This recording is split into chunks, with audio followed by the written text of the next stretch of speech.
자, 시청자 여러분 안녕하십니까. 김현구의 투수 전략 시작해 보도록 하겠습니다. 자, 오늘은 기술적 반등이 들어왔죠. 네, 기술적 반등이 들어왔고, 오늘 기관들이 매수가 조금 강하게 들어왔던 하도가 아니나 이렇게 봅니다. 삼성전자와 SK하이닉스 쪽으로 매수가 들어왔고, 외국인들도 선물에 한 5천억 정도 매수가 들어오는 모습을 보여줬어요.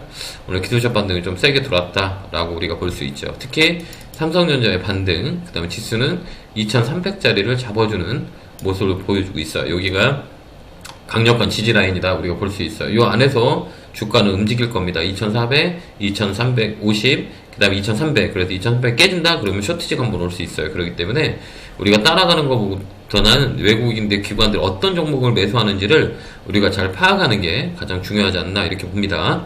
자, 오늘 기관들이 많이 산 걸 보죠. 기관들 오늘 삼성전자를 기관들이 순위를 보면 오늘 기관들이 많이 산 게 삼성전자 이렇게 보면 돼요. 삼성전자 매기가 많이 붙었어요. 삼성전자에 오늘 1.72 백허브 들어왔죠. 그 다음에 SK하이닉스. 기관들은 오늘 과대 낙폭주를 매수했구나 라고 알 수가 있어요. LNF 그죠? 비싼 걸 안 샀다는 얘기예요. LNF 그동안 많이 빠졌잖아요. 그 다음에 하이브, 자 네이버 이런 종목들을 바닥에서 매수했구나 라고 우리 예측할 수가 있어요. CJ, ENM, 그 다음에 기아, 그 다음에 카카오 이런 것들이에요. 그동안 많이 바닥에 있던 종목을 오늘 매수가 좀 들어왔다라는 거. 이거는 포트폴리오에 키 맞추기 한다고 이렇게 보시면 돼요. 그러니까 시장이 좋을 때는 주도주들이 많이 움직여요. 먼저 올라가지만 시장이 안 좋을 때는 시장이 반등 들어오고 시장이 하락 추세 때는 가장 중심에 있는 가격이 많이 빠진 대형주 위주로 매기가 많이 들어와요. 이걸 꼭 우리가 참고하셔서 대응을 하시는 게 좋아요. 주수가 하락될 때 먼저 빠졌던 거, 선반영 됐던 것들 있잖아요. 우리가 자동차, 반도체, 그 다음 2차전지 이 세 개 중심 섹터를 보면 오늘은 자동차하고 반도체들이 많이 들어왔어요. 특히 오늘 자동차가 반등이 센 이유는 그동안 먼저 빠졌잖아요. 그렇기 때문에 자동차하고 반도체가 반등이 들어와요. 그렇다시피 시장이 많이 빠질 때 반등이 들어올 때는 이 업종에 먼저 빠진 업종에 돈이 들어오는 경우가 되게 많이 있어요. 그리고 그거를 우리가 잘 이렇게 이해하시고 판단하시면 매매하는데 참 도움이 많이 되실 거예요. 오늘 셀트리온도 마찬가지예요. 이런 것들이 움직이는 거, 이런 것들이 매수가 들어오는 거죠. 그 다음에 페노션 이런 것도 들어오는 게 시작했어요. 최근에 그 페노션이나 그 다음에 HMM 이쪽 해상 물류 쪽에 매기가 들어왔던 거는 중국의 봉쇄 완화에 기대감들이 있어요. 그렇기 때문에 우리가 페노션이라든지 HMM이든지 이런 것들을 잘 보는 포인트를 잡을 수 있어요. 그래서 1분기 때도 우리가 이쪽 물류 쪽으로 우리가 조금 더 매기가 붙을 수가 있고, 그 다음에 엔터 쪽으로도 매기가 붙을 수 있다. 그 다음에 중국의 한알령 관련주 컨텐츠 쪽에도 붙을 수 있고요.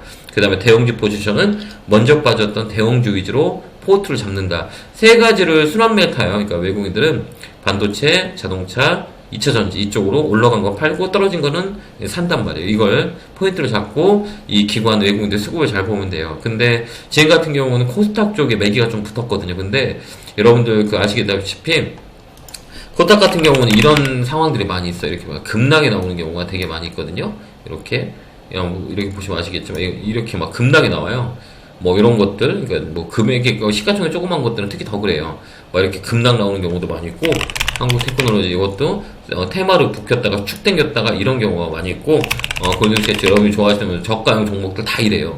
그러니까 웬만한 이런 종목은 여러분들이 따라서 매매 안 하는 게 훨씬 더 유리해요. 그러니까 잠깐 수익을 내러 들어가셨다가 큰 손해를 보는 경우가 많이 있어요. 그러니까 이런 종목을 하지 말아라 라고 말씀을 드리고, 그 다음에 1분기 때는 우리가 잘 봐야 되는 거는 이제 코스닥에 이게 상장 폐지 조건이 되는 종목이 많이 나와요. 그렇기 때문에 1월, 2월, 3월만큼은 우리가 실적 보고서 재무제표를 꼭 봐야 돼요. 저도 1년 중에 꼭 재무제표를 보는 게 1월, 2월, 3월달 연초에만 보고 나머지 보진 않아요. 그렇기 때문에 연초에는 우리가 코스닥 조그만 종목을 매수할 때는 이 재무제표를 꼭 확인하자. 그래서 이 재무적인 문제가 있는지에 대한 분석을 판단해야 돼요. 그래서 코스닥은 코스닥 이런 테마주 쪽에 매기가 붙어서 막 움직이는 것들은 꼭 재무제표를 봐서 영업에 대한 부분들과 매출에 대한 부분들, 적자에 대한 부분들을 꼭 파악한다. 이걸 꼭 머릿속에 기억하고 대응하시길 바라요. 지금 보여준 것 뿐만 아니라 이 급등락이 되게 많이 심해요. 시장 자체적으로. 그렇기 때문에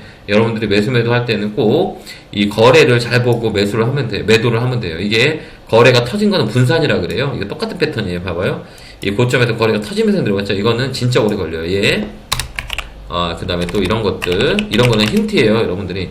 이렇게 거래가 터진 것들은 보면 안 돼요, 알겠죠? 이렇게 거래가 빵 터져서 내려온 것들은 우리가 보지 말자라고 말씀을 드렸어요. 이렇게 거래가 이거 분산 났다 그래요. 이런 종목 거래가 위쪽에서 막 터지는 것들 있죠. 이런 거는 꼭 기본적으로 이 종목은 메인들이 다 나갔구나 라고 해석할 수 있어요. 그래서 이 거래를 우리가 충분하게 고점의 거래를 우리가 유의 깊게 봐야 되는 거예요. 그게 손절의 기준, 그 다음에 종목의 발굴의 기본적인 원칙이에요. 이렇게 주가가 빠지면서 거래 터지는 것들은 이 거래가 들어오지 않는 이상 어려워요. 그러니까 이런 종목들은 내가 가지고 있는 종목의 고점에 이 분산이 일어났다 그러면 무조건 매도하는 전략을 짜는 게 훨씬 더 좋아요. 자, 그 다음에 외국인들을 산 것도 볼까요? 외국인도 똑같은 입장이에요. 오늘 외국인들이 많이 산 거는 이렇게 한번 보여요. LG전자. 오늘 LG전자가 강하게 움직였던 이유는 애플카 내용들이 나오면서 잠깐 애플카의 이슈 관련주들이 많이 움직였다는 얘기예요. 그러니까 이것도 LG전자도 우리가 내년에 좀 잘 봐야 되는 게, 제가 저번에도 얘기했지만 LG전자는 장기적으로 봐야 돼요. 전기차의 모멘텀이 가장 크게 LG전자에 이끌 수 있다. 그 다음에 전자은 사업의 흑자 전환에 대한 부분들이 큰 모멘텀이 있고요.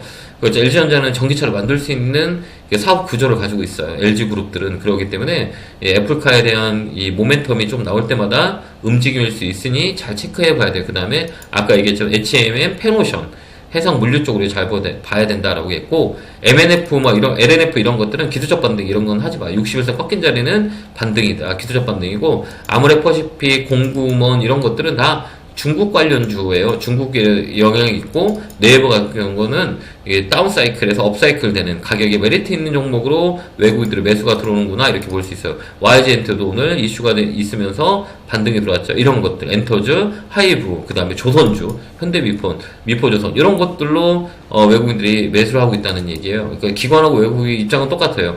가격에 메리트가 있는 종목으로 접근하지 올라가 있는 종목으로 접근하지 않는다는 얘기예요.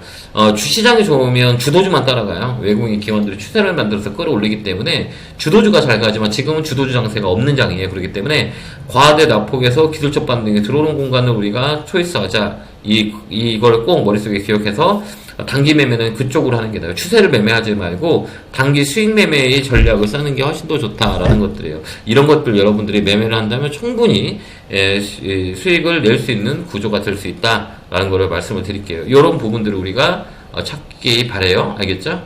자, 이번 주는 제가 여러분들 잘 아시겠죠? 이번 주는 제가 강연을 합니다. 전국 강연을 지금 하고 있죠. 이번에 전국 강연에는 어디 하냐라고 했을 때는 이번 주 토요일날은 광주 갑니다. 광주의 김대중 컴퓨터 센터에서 오늘 토요일날 강연을 했고요. 일요일은 제가 대전에서 합니다. 그러니까 토요일은 광주, 그 다음에 일요일은 대전, 이렇게 해서 전국을 지금 순회하고 있어요. 그러니까 시간이 되신 분들은 이번 주는 토요일날 광주 김대중 컨벤션 센터에서 진행을 하고, 일요일은 대전에서 강의를 하니까요. 시간이 되신 분들 많이 오셔서 오프라인에서 내년 전략이라든지 지금 여러분들이 어떻게 시장을 대응해야 되는지를 꼭 파악했으면 좋겠어요. 이거 가지고 강연회를 하니까요. 저랑 같이 이 2시간 동안 소통을 나누고 싶은 분들은 장소 잘 파악해서 오시면 좋을 것 같습니다. 자, 오늘도 고생하셨고요.